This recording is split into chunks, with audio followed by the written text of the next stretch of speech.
Todo lo que crees sobre el arrebatamiento secreto está históricamente equivocado.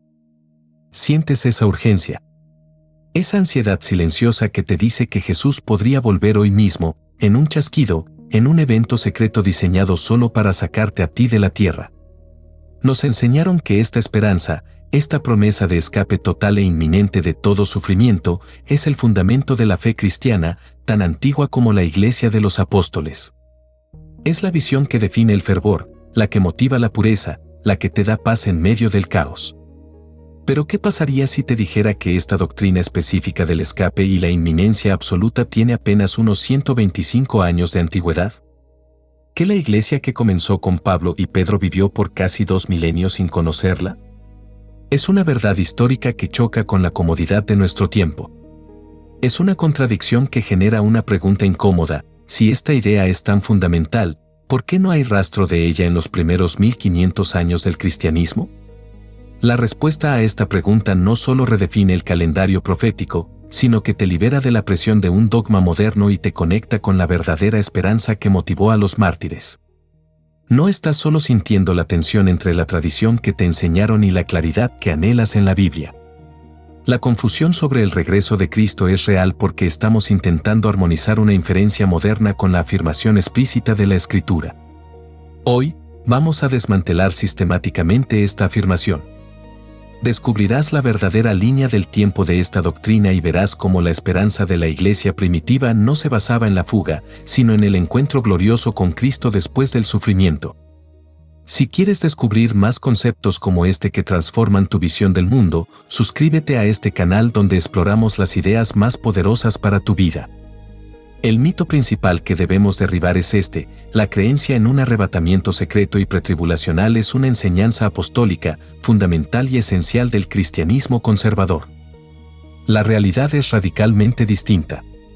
Para la vasta mayoría de la historia de la Iglesia, especialmente durante sus primeros 3 siglos de persecución, la creencia dominante era el postribulacionismo. Imagina la escena: estás en el siglo II después de Cristo, bajo la amenaza constante de los leones en el Coliseo. Tu enfoque no es un escape milagroso en un evento que ocurrirá en cualquier momento, sino la perseverancia fiel ante el martirio. ¿Qué te consuela? La certeza de que el sufrimiento de hoy es el camino hacia la gloria de mañana y que, al final, verás la manifestación gloriosa de tu Señor. Padres de la Iglesia como Justino Mártir, Ireneo y Tertuliano no dejaron ni una sola traza de la enseñanza del escape secreto de 7 años. Su expectativa era un futurismo postribulacional. Esperaban que la tribulación viniera, el anticristo fuera revelado, y solo después el retorno glorioso de Cristo. Ahora fíjate en cómo el pretribulacionismo se desarrolló, porque aquí viene lo realmente interesante. Este concepto, tal como lo conocemos hoy, separando el regreso de Cristo en 2 fases, una secreta, arrebatamiento, y otra pública, revelación, separadas por 7 años de tribulación, es, de hecho, una novedad de 125 años. Su origen se remonta a inicios del siglo XIX, en los círculos del dispensacionalismo temprano, particularmente a través de las enseñanzas de John Nelson Darby y el movimiento de los Plymouth Brethren. Déjame mostrarte algo asombroso. El pretribulacionismo no surgió de una exégesis bíblica consistentemente histórica, sino que, según algunos relatos, su origen está ligado a un evento que muchos considerarían extrabíblico. El teólogo S. Petregelles, contemporáneo del movimiento, alegó que la idea del arrebatamiento secreto provino de un trance, pronunciamiento profético, en la iglesia de Edward Irving. ¿Puedes imaginarlo? Una doctrina que define el calendario de los últimos días y es considerada esencial por millones, pudo haber nacido de una supuesta revelación subjetiva de una joven, no de la clara enseñanza de los apóstoles. Por supuesto, Darby y otros teólogos la promovieron vigorosamente después con interpretaciones específicas de los textos, pero el punto es este: el pretribulacionismo es una inferencia humana y no una afirmación clara de las Escrituras. La historia nos enseña que la Iglesia no solo puede, sino que por siglos ha vivido, esperado y sido purificada por el regreso de Cristo sin la necesidad de esta inferencia. La pregunta ahora es, si la Iglesia primitiva vivía con la expectativa de enfrentar al anticristo y ser rescatada al final, ¿cómo se convirtió la idea del escape en la norma? El pretribulacionismo se arraigó no porque fuese la lectura más simple del Nuevo Testamento, sino porque su metodología prometía resolver dos problemas teológicos con una solución elegantemente simple: la separación de Israel y la Iglesia. Para sostener esta visión, se requiere hacer varias inferencias innecesarias que, en conjunto, crean un sistema elaborado. La clave está en cómo la doctrina divide el evento central, el regreso de Cristo. Mientras que la visión postribulacional ve la parousia, venida, apocalipsis, revelación y epipaneia, manifestación, como un evento único, glorioso e indivisible que ocurre al final, la doctrina del escape debe inferir dos eventos separados por 7 años. El primer evento es el arrebatamiento secreto, venida para la Iglesia. El segundo es la revelación pública, venida con la Iglesia, para juzgar el mundo. Piensa en la lógica. Para que haya dos eventos, se requiere que el vocabulario bíblico signifique dos cosas diferentes. Pero la exégesis revela que las tres palabras griegas, parousia, apocalipse y epipaneia, se usan de forma intercambiable en el Nuevo Testamento para describir un evento que incluye tanto la salvación de la Iglesia como el juicio del mundo. Por ejemplo, es la parousia del Señor la que destruye al anticristo, hombre de pecado. No se puede tener al anticristo destruido en la segunda fase del regreso si la Iglesia fue arrebatada en la primera fase 7 años antes, ya que el Nuevo Testamento vincula la liberación de la Iglesia con la destrucción de ese hombre de pecado. La distinción entre venida para y venida con es, por lo tanto, una inferencia desestructurada.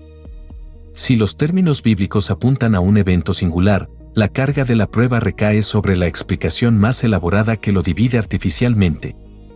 Además de esto, el pretribulacionismo requiere otra inferencia crucial: la tribulación es un evento exclusivamente judío. Esto permite sacar a la Iglesia por completo, ya que la tribulación es vista como la última semana profética de Daniel dedicada solo a Israel. Pero aquí viene la gran objeción: el principio del doble cumplimiento es común en la Escritura. Si la profecía de la nueva alianza de Jeremías 31 se cumple en la Iglesia, Hebreos 8, ¿por qué la tribulación sería solo para Israel? Fíjate en la realidad, la Biblia no afirma claramente que la tribulación es exclusivamente judía. Por el contrario, la tribulación es sufrimiento para el pueblo de Dios, y el pueblo de Dios hoy es la Iglesia, aunque sea la culminación profética para Israel también. Si la doctrina de los 125 años es una inferencia, ¿cuál es su argumento más fuerte? El más convincente es este: Dios nunca ha destinado a su pueblo a la ira, por lo tanto, la Iglesia debe escapar de la tribulación. Esta afirmación es parcialmente correcta y es vital desglosarla. El pretribulacionismo se apoya en pasajes como Romanos 5:9 y Tesalonicenses 5:9, que afirman que los creyentes están libres de la ira de Dios, orge. Y esto es una verdad fundamental del cristianismo. La ira, orge, es el juicio punitivo de Dios contra la impiedad. La Iglesia, justificada por la sangre de Cristo, no experimentará esa ira divina. Aquí está el punto de quiebre conceptual: el escape no es de la ira, orge, sino de la tribulación, lipsis. La tribulación, lipsis, es el sufrimiento, la aflicción o la persecución infligida a los creyentes por poderes malignos humanos o satánicos, el anticristo. ¿Sabes lo que más me fascina de esto? La Iglesia siempre ha experimentado lipsis. Jesús prometió: en el mundo tendréis aflicción, lipsis, pero confiad, yo he vencido al mundo, Juan 16:33. Hechos 14:22 afirma que es necesario que a través de muchas tribulaciones, lipsis, entremos en el reino de Dios. El problema que esta doctrina resuelve con la fuga es un problema que la Biblia ve como un patrón normal y, a veces, una alta honra para el cristiano. La Iglesia será divinamente protegida, abrigada de la ira, los juicios de las copas y trompetas descritos en Apocalipsis, pero no será removida de la persecución del anticristo. Imagina esta escena por un momento: el pueblo de Israel en Egipto. Ellos estaban en la tierra, sufriendo la esclavitud, lipsis, pero fueron sobrenaturalmente abrigados de las plagas de la ira de Dios, orge. La protección de Dios fue en medio de la tribulación, no por remoción. Este es el modelo del postribulacionismo: protección en la presencia del mal, no escape de la tierra. Esto nos lleva a una de las verdades más duras que la doctrina del escape oculta, ¿qué pasa si el hecho de prometer una falsa seguridad de escape está dejando a millones de creyentes despreparados para el sufrimiento real? Un estratega dijo, un deseo de rehuir el sufrimiento por Cristo es una señal de degeneración. La verdadera fe se forja en el fuego. Si esta revelación te impacta tanto como a mí, dale like para que más personas descubran esta verdad histórica y bíblica. El segundo argumento más fuerte del pretribulacionismo, y quizás el más persuasivo emocionalmente, es este: si la venida de Cristo no es un evento en cualquier momento, any moment, pierde su poder purificador y nos volvemos complacientes. Según esta lógica, si el regreso tiene que esperar que ocurran signos, anticristo, tribulación, evangelización mundial, la urgencia desaparece. Pero este argumento se basa en un malentendido del mandamiento central, vigiai, gregoreo o agrupneo. Aquí viene lo realmente interesante. El verdadero sentido de vigiar no es primariamente estar al acecho de un evento que puede ocurrir en cualquier momento. Si lo fuera, el mandamiento se anularía en el momento en que se cumple un signo, como la tribulación. El concepto de vigilar significa, más profundamente, estar espiritualmente despierto, sobrio, alerta y ocupado en el servicio fiel. Es una condición moral y espiritual, no una observación de calendario. La parábola del siervo fiel y sabio, Mateo 24, no enfatiza la fecha, sino la conducta. El siervo fiel es encontrado haciendo su trabajo a pesar de la demora del maestro. El autor de este concepto, George Alden Ladd, lo ilustró con una anécdota personal que lo cambió todo. Se enamoró de su futura esposa, sabiendo que el matrimonio ocurriría 3 años y medio después. ¿Qué lo motivó a la fidelidad y a la pureza durante esos años? No la inminencia inmediata del matrimonio, sino la certeza del evento y el amor por la persona. La lección es profunda. La fuerza purificadora reside en el carácter de Cristo y en la certeza de nuestra unión con Él. Seremos semejantes a Él, no en la inminencia del evento. La Biblia nos manda a mirar la Epifanía, la manifestación gloriosa al final, como la bienaventurada esperanza, Tito 2:13. El motivo para la pureza es el amor por aquel a quien veremos, no el miedo a ser atrapado en un evento secreto. Esto nos lleva directamente a la aplicación de este concepto. Si tu fe y santidad disminuyeran si supieras que Cristo solo regresa en 10 años, tu motivación está en el miedo del escape, no en el amor por la gloria. La verdadera vigilancia se enfoca en la calidad de tu vida y servicio, el cómo, no en la especulación de la fecha, el cuándo. Antes de mostrarte cómo aplicar esto en tu vida, quiero que sepas que preparé un material exclusivo y gratuito donde desarrollo este concepto con mucho más detalle, la guía del arrebatamiento simple. 3 claves exegéticas para entender el regreso de Cristo. Está en el enlace de la descripción, descárgalo ahora. El último concepto clave que la doctrina de los 125 años a menudo distorsiona es el papel de la Iglesia en el final de la historia.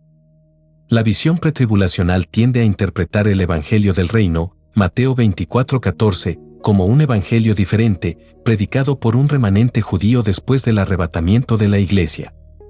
Esto crea una narrativa donde la Iglesia, con el Espíritu Santo, falla en su misión de evangelizar el mundo en 2000 años, pero un remanente judío, sin el Espíritu Santo, según la teoría, lo logrará en 7 años.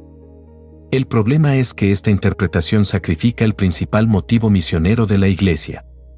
La orden de Jesús fue clara: predicar a todas las naciones hasta el fin de la era, Mateo 28, 19-20. Fíjate en esta verdad. La evangelización mundial es el único signo que precede al fin, entonces vendrá el fin. Completar la tarea es, por lo tanto, el mayor incentivo que la Iglesia tiene para acelerar la vuelta de Cristo.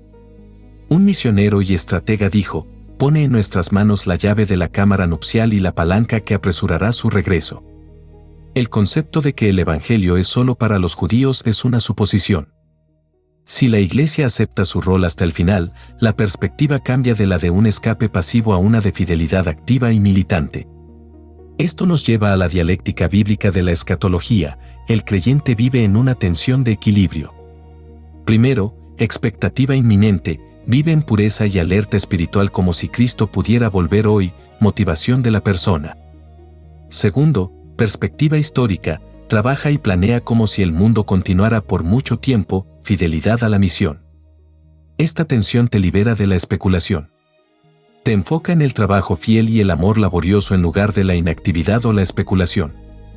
La historia nos muestra que las doctrinas elaboradas, como el pretribulacionismo, son a menudo inferencias innecesarias que nos alejan de la simplicidad de la Escritura. La Iglesia primitiva no necesitó esta doctrina moderna para soportar el martirio con alegría, ni la necesitamos nosotros hoy. La verdadera bienaventurada esperanza es la manifestación gloriosa de nuestro gran Dios y Salvador Jesucristo, que ocurre cuando el mundo es juzgado y la Iglesia es glorificada y reunida. Es la certeza de que seremos semejantes a Él al encontrarnos con Él.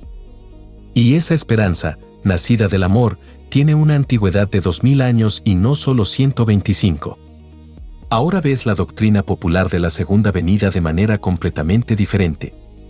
Hemos descubierto que la idea del escape secreto es una inferencia moderna de apenas 125 años, que carece de apoyo en la historia de la Iglesia primitiva y en la exégesis simple del vocabulario bíblico. La verdadera esperanza cristiana no es la fuga de la tribulación, lipsis, sino la protección de la ira, orge, y la unión gloriosa con Cristo en su venida. A partir de hoy, cuando enfrentes cualquier dificultad o persecución, recuerda esto: la esperanza purificadora reside en la persona de Cristo, no en el calendario de escape. Cambia tu enfoque de la especulación a la acción fiel en la misión. Verás tu vida ganar un fervor inquebrantable que te conecta con el legado de los mártires. La bienaventurada esperanza no es la liberación de la tribulación, es la unión con el Señor en su venida. Este canal existe para liberar tu mente de dogmas y descubrir juntos las ideas que te anclan a la verdad. Suscríbete para el próximo video donde exploraremos cómo la historia de un matrimonio cambió nuestra forma de entender la pureza. Nos vemos allí.